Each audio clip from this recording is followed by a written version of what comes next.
Hey guys, I just wanted to give a quick overview of my Clone Trooper costume that I made. I'm not a professional at all, I'm just trying to have fun, and I know a lot of fellow costume makers really want to have templates, so I made one for free. I've been getting a lot of questions about the template that I made, and I hope this video kind of gives a better understanding of what each piece actually looks like. I uploaded it to the RPF about a year ago, and a lot of people really liked it. So the template can be downloaded for free on my page on the RPF. I will put the link below, so go check that out if you want to. So first up, we'll look at the helmet. This is the only piece of the suit that is not made out of EVA foam. It is actually a Pepakura file that I printed out and folded up and turned into a 3D object. There's already a lot of stuff on the internet about Pepakura, so if you don't know what that is, just look it up. But essentially, it's just a paper model that's been hardened with liquid plastic. As you can see, on the inside of the helmet, it looks pretty messy, but nobody will really see that. I installed a little fan in the corner that helps cool me down, as it does get pretty hot. The visor is just a motorcycle helmet replacement visor that I got off Amazon, and the fan was also bought from Amazon. When you print the Pepakura file for the helmet, you'll want to make sure that it's a little bit larger than your head, so you can actually fit it on. I had a lot of issues with sizing, but it works out in the end. Next up is the macro binoculars. They are also a Pepakura file. I admit this piece came out pretty bad. This was really a last minute kind of project, and it definitely didn't turn out as well as I would have liked it to. As you'll see pretty quickly, the visor makes the helmet vision 10 times worse, and it's very hard to see out of. And considering how hard it is to see out of helmets at all in the first place, this really just isn't practical. It is attached to the helmet using magnets, because I didn't want to drill into the helmet. I wanted to be able to take it off of the helmet and just have like a normal Clone Trooper helmet. But using magnets does make it less stable, unfortunately, and it tends to fall off from time to time. It looks great on the outside of the helmet, but honestly, it can be such a pain to have to deal with it every time it gets knocked out of place. I would recommend just making one with it fully attached, or just not attached at all, but I'll leave that up to you. For the visor, I didn't use the motorcycle helmet visor. I actually used a sheet of acrylic since it was flat, but it was extremely hard to glue into place, so I can't recommend making this piece if it's your first time. So next up we have the Shin armor. There's not a whole lot to say about it. The trickiest part of the build is learning which edges to bevel on the inside.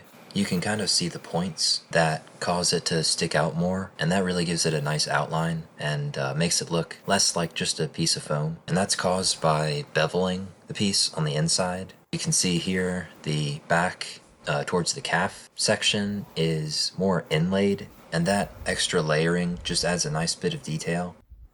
The knee guard is just glued on, so you can't rotate it. I just did this because I didn't want it to become off-centered or dislocated and have the suit end up not looking right because of it. This is also the same design as the elbow pads, as we'll see later. Definitely the hardest part was attaching it to my leg, and I'll go over that in another video probably. I just used Velcro. I would like to point out that the shin guards for both legs are exactly the same, unlike the thigh guards, which we will look at now.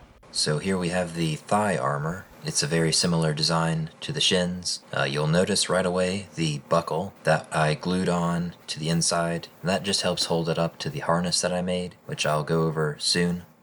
A quick look at the inside, you can see the padding that I used. You'll also notice the layering effect, which is the same as on the shins, just in the back. Again, beveling is very important to get that nice edge, that really nice point that you see on that curve. Also helps quite a bit with the overall design, as you can see on the front. And the last thing to note about the thigh armor is that they are not the same. They are reverse images of each other, so make sure you reverse the template when you make the second one, so you don't end up with two right leg thigh armor pieces. So here are the shoes, and as you can see, I put a strip of foam down the middle just to give it that look that all clone trooper shoes have. There's also another bit of foam for the ankle guards. The shoes themselves are just cheap white shoes that I bought from Walmart, so you could find them anywhere. They're not perfect, but they look close enough, I would say. I would recommend buying shoes that are already all white, so you don't have to paint them, as that can be pretty difficult.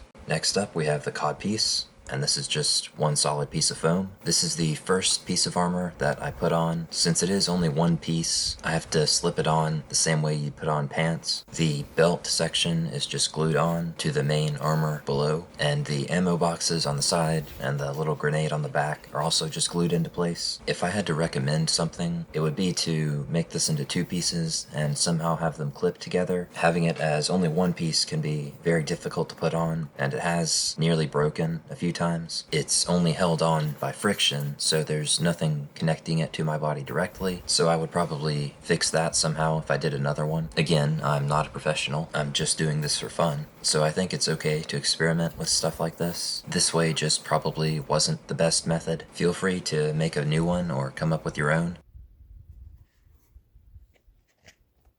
So next up is the abdomen section, and as you can clearly see, this is the most beat up piece that I have. There was a lot of rubbing against pieces and the paint just couldn't hold up. It's especially bad around the sides where the ammo boxes would rub up against it. I would recommend putting some sort of padding between the ammo boxes and the abdomen section to make sure this doesn't happen. It's also got the same problem in the front. On the inside, at the front, we can see a little strip of Velcro, and that goes into play later with the harness that I made. Moving on to the back section, this is one of the most complicated pieces in the armor. I couldn't find a good way to demonstrate this in the template, so I'll just show it to you now. Basically, there's two elastic straps that are holding the two back edges together, and then there's a thin piece of foam wrapped around it to better align the pieces, and it also goes along with the original design. I used some popsicle sticks, as you can see, to just keep the foam straight, but that's entirely up to you.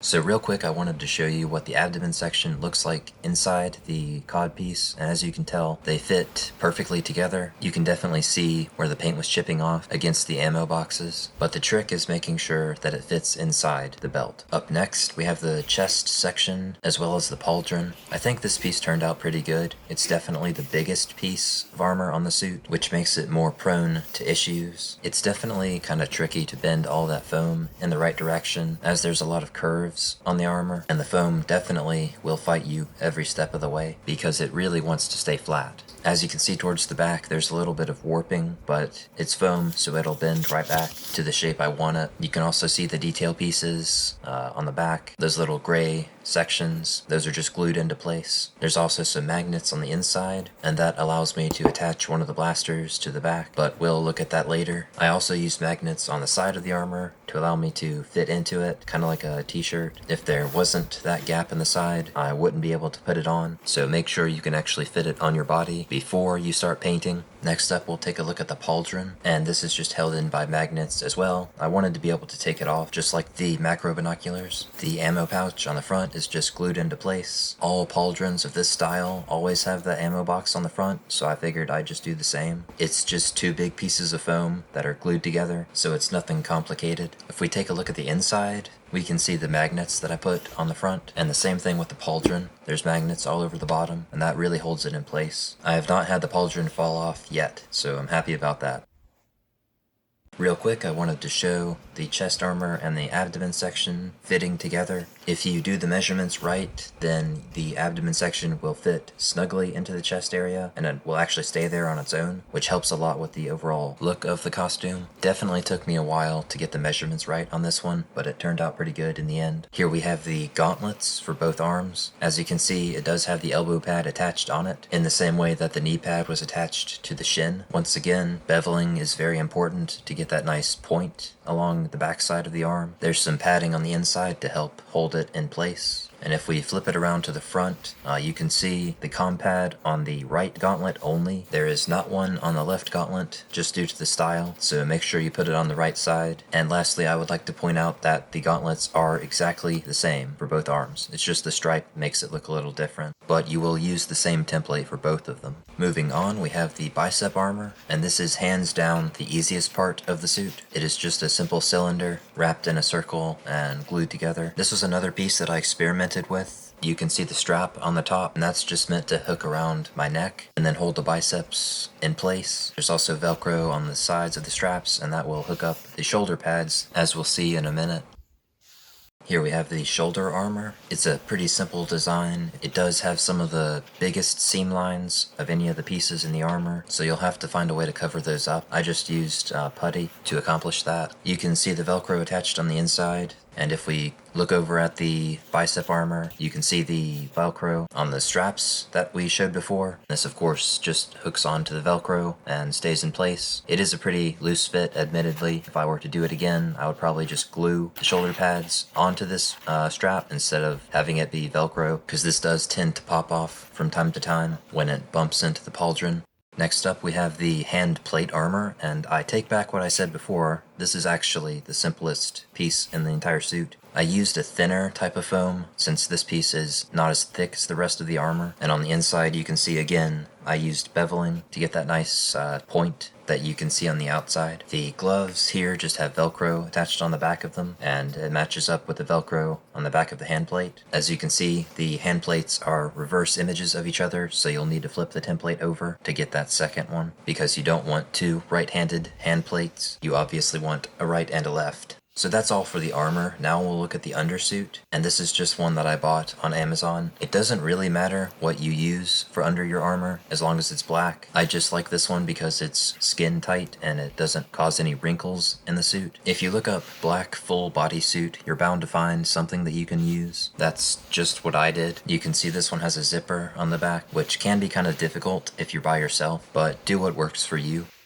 So this is the harness that I made. It's actually not in the template, just due to how complex it was. I found out halfway through my armor build that I was going to need a harness, so you'll probably want to make one yourself, but it's really hard to make a template of this just because it fits to my body specifically. As you can see, it's held together by an obnoxious amount of hot glue, and there's Velcro all over it, and even some buckles on the sides, which connect to the buckles on the thigh guards that we saw earlier. The main thing that the harness does is hold up the thigh guards that we saw with those buckles. That's really all you need it for. Everything else was just optional stability, but thigh guards are primarily the reason for it. They tend to sag on their own over time, and this really holds it in place. In the end, I'm pretty happy with how it turned out, so yeah.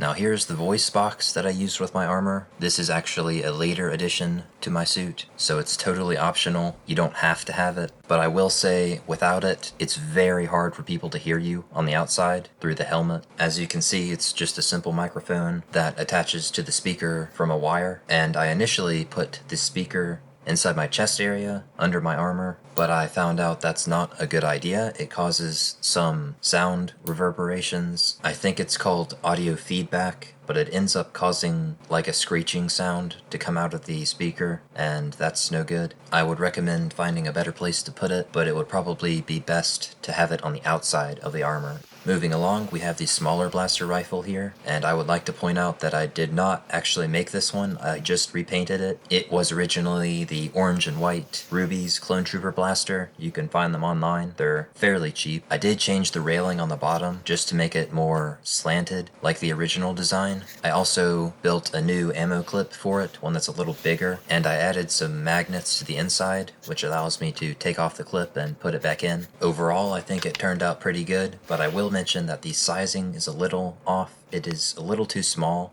compared to the original design. It is, after all, just a toy.